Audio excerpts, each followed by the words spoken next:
Banyak aplikasi yang gagal terbuka atau tertampil secara terpotong karena di saat ini, apakah tablet Android sudah cukup berkembang dan dapat digunakan untuk keperluan bisnis secara baik? Sekalinya ada Photoshop for Android, ternyata fungsi dari Photoshop-nya sendiri dikebiri.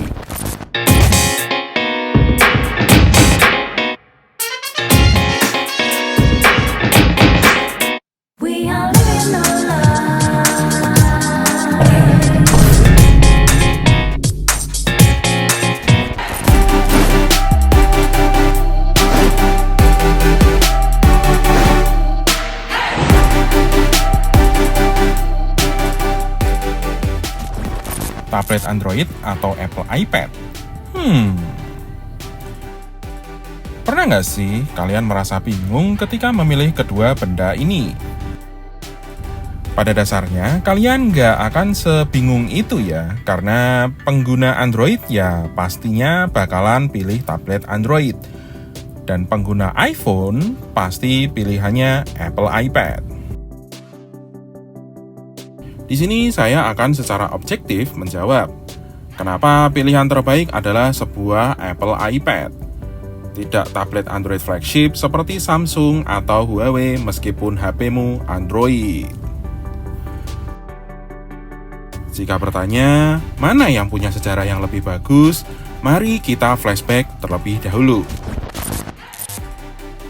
Zaman dulu, di tahun 2000 awal, ketika orang mendengar tablet, pasti mikirnya OS-nya harus Windows.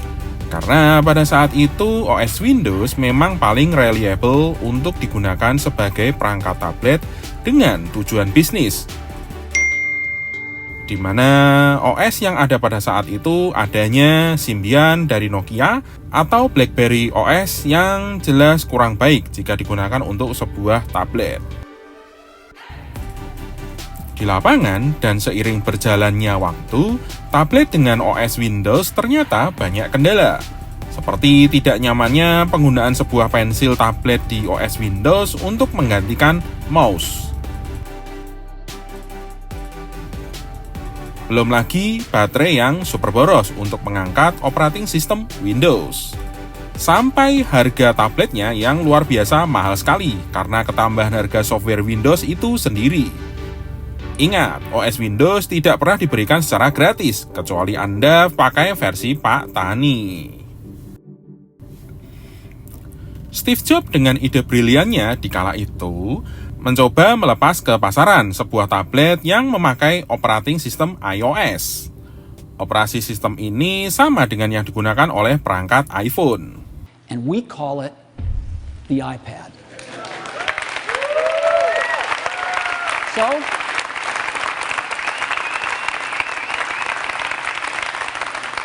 let me show it to you now. This is what it looks like. I happen to have one right here. That's what it looks like. Very thin. It's just like this. So, just give you a little overview. It's very thin. And you can change the background screen, the home screen, to personalize it any way you want. People put their own photos on it, I'm sure, but we ship a few and you can make it anything you want. And what this device does is extraordinary. Menjadi sebuah pembeda di mana problematika OS Windows yang belum kompatibel dengan sistem touch di kala itu, Apple iPad justru malah dengan mudahnya dapat dioperasikan persis sama seperti iPhone. Karena pada dasarnya iPad adalah iPhone yang layarnya dibesarkan di kala itu. Google tentu tidak melepaskan kesempatan ini dan membiarkan Apple memenangkan pasar sendirian. Google pun ikut membuat tablet dengan basic sistem operasi Android andalan mereka. Apakah berhasil? Gagal. Kegagalan ini dikarenakan sistem Android yang dikala itu masih sederhana, seperti Enclair, Froyo, dan Roti Jahe. OS Android tipe ini tidak dapat menjalankan aplikasi senyaman layaknya sebuah tablet. Banyak aplikasi yang gagal terbuka atau tertampil secara terpotong karena rasio layar tablet yang lebih besar ketimbang handphone Android. Belum lagi, merek Android itu sangat beragam. Ditambah dengan rasio layar yang tidak seragam, membuat developer tentu saja kesusahan memaksimalkan aplikasinya. Di saat ini, apakah tablet Android sudah cukup berkembang dan dapat digunakan untuk keperluan bisnis secara baik? Sayangnya, tablet Android terkini belum bisa senyaman dan melebihi kinerja Apple iPad. Masalah yang sama tetap ada sampai sekarang ini. Jika dibandingkan antar keduanya, kompatibilitas beberapa aplikasi tablet Android sudah sangat banyak berkembang ya ketimbang tahun-tahun awal diluncurkan. Namun, sayangnya masih tetap saja ada yang terasa kurang. Beberapa aplikasi ringan seperti Office 365 pun masih banyak yang mengeluh soal masalah kurangnya smooth, terjadi lag, dan input keyboard ke layar yang delay. Pada beberapa kasus, ini sangat menyebalkan ya, diketik apa yang keluar beberapa detik kemudian. Sungguh mengganggu.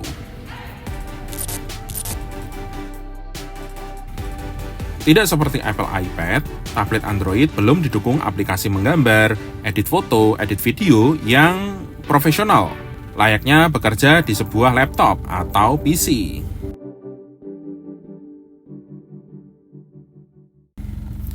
Sekalinya ada Photoshop for Android, ternyata fungsi dari Photoshop-nya sendiri dikebiri. Kurangnya tools, tampilan layar yang mengganggu, sampai efek yang kurang lengkap menjadi bahan ketidaknyamanan pengguna Photoshop for Android itu sendiri.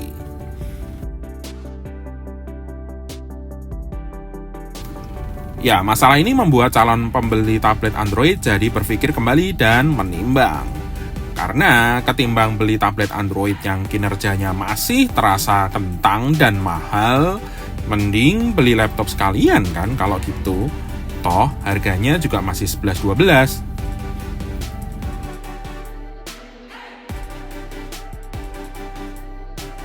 Berbeda dengan iPad yang sekarang ini sudah menggunakan iPad OS sebagai operating sistemnya, sehingga memunculkan rasa yang berbeda dengan sistem iOS.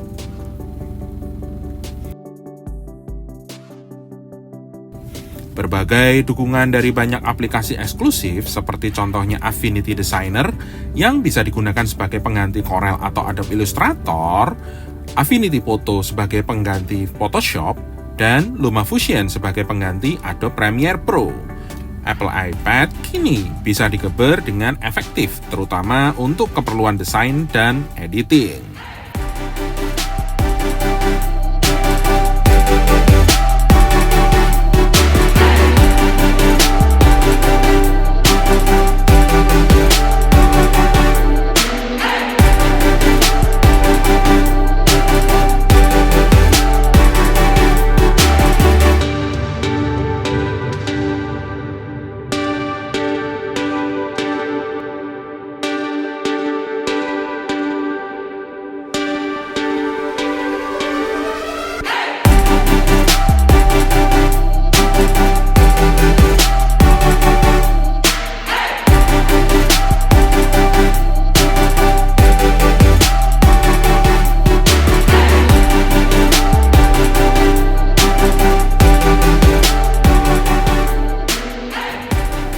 Jika Anda bukan orang desain dan hanya menggunakan Office saja, pengalaman dalam menggunakan Office di Apple iPad sudah sangat nyaman.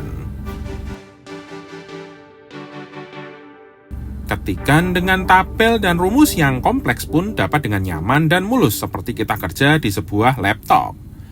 Enggak ada lagi rasa lagi framing patah-patah ketika mau ngetik panjang atau ketikan yang delay.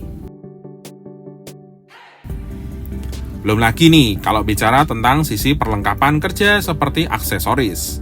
Dikarenakan banyaknya tipe dan ukuran dari tablet Android, terkadang kamu akan kesusahan mencari aksesorisnya di beberapa merek tablet tertentu.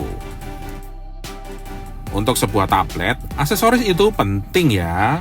Mulai dari jelly case, hard case, keyboard case, beserta keyboardnya, hydrogel untuk pelindung layar, tempered glass pelindung kamera, dan lain-lainnya. Tentu, apalagi ada rencana untuk dipakai dalam jangka waktu yang lama, maka ketersediaan aksesorisnya hingga 4-5 tahun kemudian harus terjamin kan? Kesulitan ini akan terjawab jika Anda membeli Apple iPad. Tidak ada lagi aksesoris yang out of stock, karena kebanyakan tipe iPad jarang sekali berbeda dimensi dan ukurannya. Semua hampir sama. Sehingga Anda bisa pakaikan case iPad 7 keluaran tahun 2019 lalu ke iPad 9 keluaran 2022. Lagi pelindung layar, pelindung kamera, semuanya bisa dipakai kembali. Selain hemat, tentu ketersediaan aksesorisnya lebih terjamin.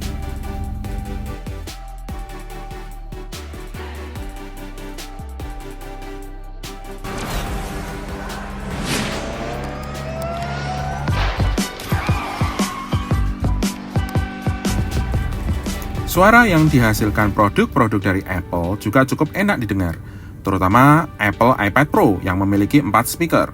Sehingga suara bass yang dihasilkan sungguh terasa sekali, tidak seperti beberapa produk tablet Android yang lebih terasa cempreng rasanya. Sound yang bagus tentu sangat berguna ketika Anda editing video dan Anda nggak pingin memakai headset, karena ribet. Pakai suara speakernya aja rasanya udah lebih dari cukup.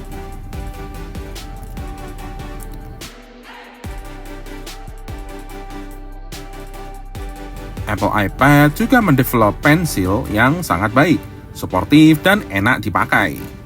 Rasanya jika Anda seorang awam yang menggambar pun bisa jadi bagus gambarnya dengan dukungan Apple Pencil.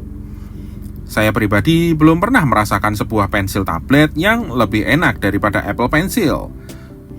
S Pen di Samsung pun belum bisa mengalahkan keunggulan Apple Pencil. Beda rasanya di mana? Ya, tentu pada saat pensil atau pen digoreskan di layar.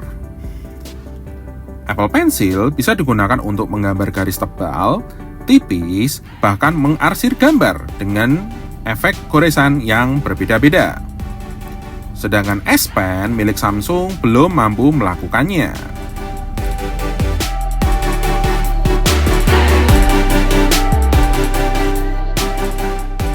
Oh iya, kalau Anda berencana ngide untuk membeli Apple Pencil dan dipakai di tablet Android, maka itu nggak bisa ya, karena OS-nya sendiri sudah berbeda.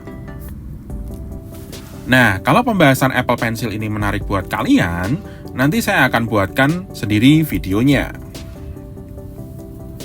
Nah, terakhir adalah soal harga.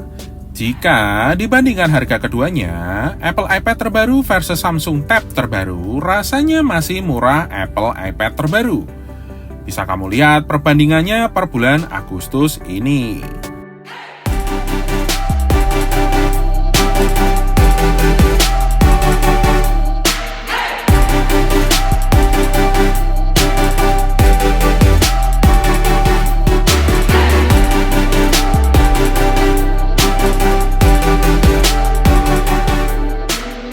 Jadi, selain murah, fitur melimpah, brand yang terkenal, saya rasa memilih sebuah Apple iPad adalah inventaris kerja yang nggak boleh kamu lewatkan.